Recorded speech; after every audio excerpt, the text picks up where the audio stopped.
All right, physics, I want to finish up section 13.1.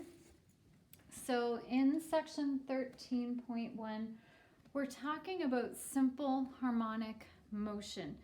And one of the things that we talked about in the first part of this was we talked about a mass on a spring and the spring going back and forth.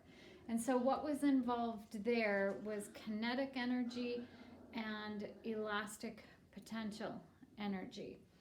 Another place where you see simple harmonic motion is in a pendulum. So think about an old grandfather clock where you see the pendulum going back and forth like this, okay?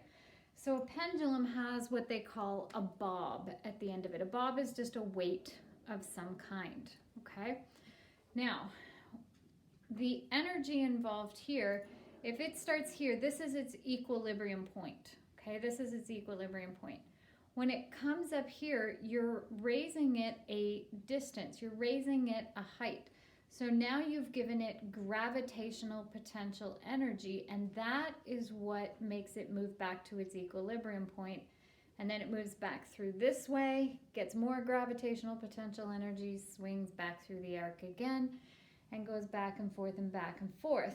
When I was a kid, we had a grandfather clock in my living room, and it was actually my job. There were counterweights that actually kept the pendulum bob going. And so when those pendulum weights went from the top of the cabinet down to the bottom, the pendulum bob would stop swinging, stop keeping time, and so it was my job to go and move the weights again.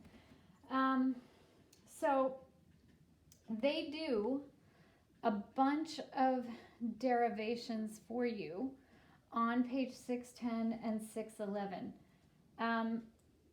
Again, normally I do spend a little bit of time on this derivation, but I don't think I'm going to, simply because of how this is going. And if you guys have, I can't see your faces to know whether or not you're confused. And even if it's on Zoom, you can't ask questions because people talking over one another it just doesn't work. So you can believe me, okay?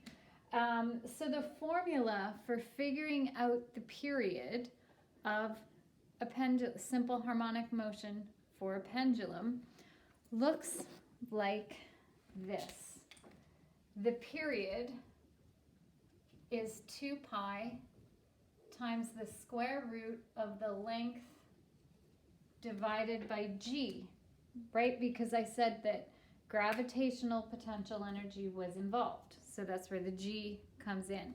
The length has to do with, it is in relation to how high it goes up, right? And so again, if you've got a shorter length, then it's going to be a much shorter period. If you have a longer length, then it's going to be a longer period, right?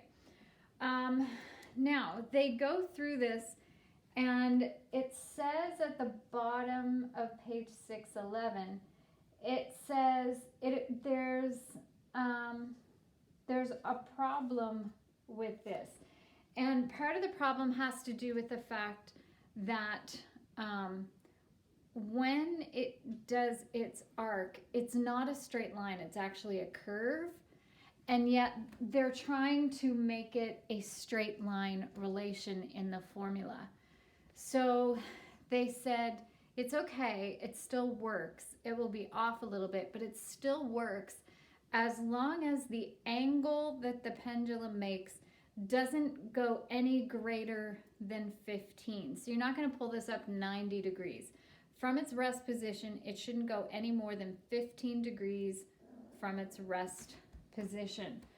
So if you have a pendulum, the angle when you pull it up to let it drop shouldn't go any more than 15 degrees. If you do, it starts throwing the math off, okay? And you have to do some more complicated math. This is a simple formula for simple situations.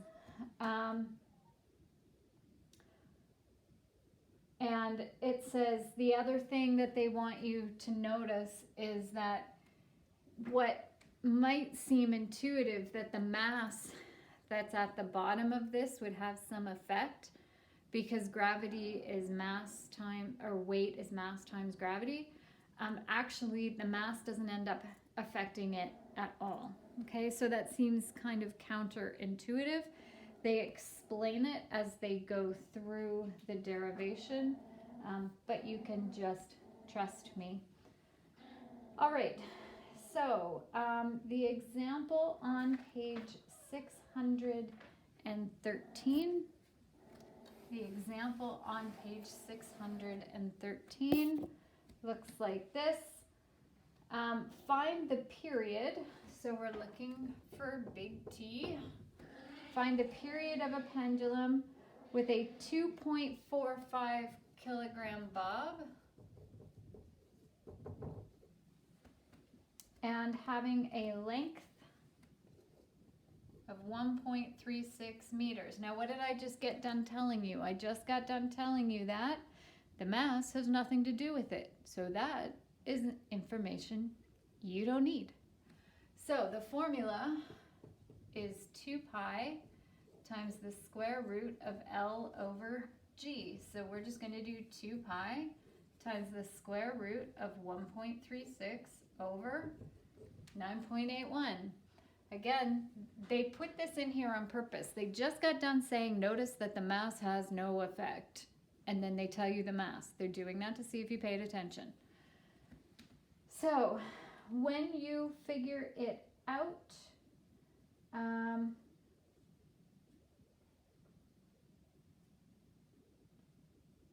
the period is 2.34 seconds. Sorry, I was trying to find the answer so that I didn't have to put it in my calculator. So it's 2.34 seconds. Now, it says, by what amount would you have to increase the length in order to double the period? In other words, what would the length have to be for the period to be double? So what would double the period be? Well, the double that would be times 2.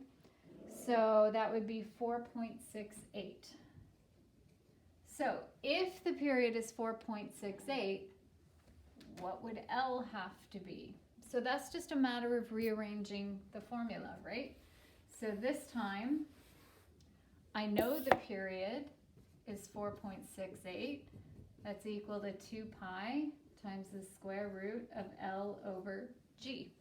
And G is 9.81. So personally, I would divide this side by 2 pi. So I would divide this side by 2 pi.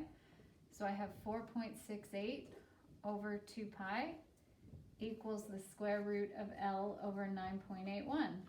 So I would square this side, and that means I would square this side.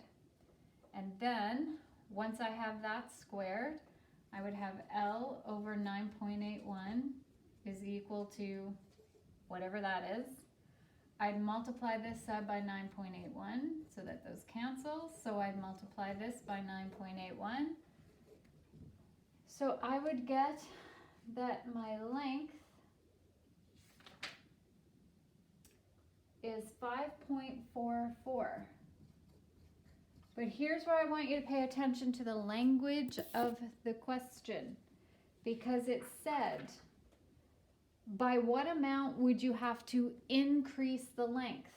Well, I just figured out what the length should be. So the length should be 5.44. It already was 1.36. So if I subtract those, I get 4.08. I would have to increase my length by 4.08 meters to a length of 5.44 meters in order to double the period. All right? I'm going to give you some questions to do over the long weekend, just numbers 5 through 8, nothing major. And then I have not decided what out of 13.2 I'm going to do yet. I'm going to decide that. I'm saying we will do a test next Friday. I don't for 1 second believe I'm going to need until then, but I'm going to give it until then anyway. So lots of time for you to study, ask questions, do whatever you need to do. And we will be done physics other than the assignment. All right, so I will talk to you later.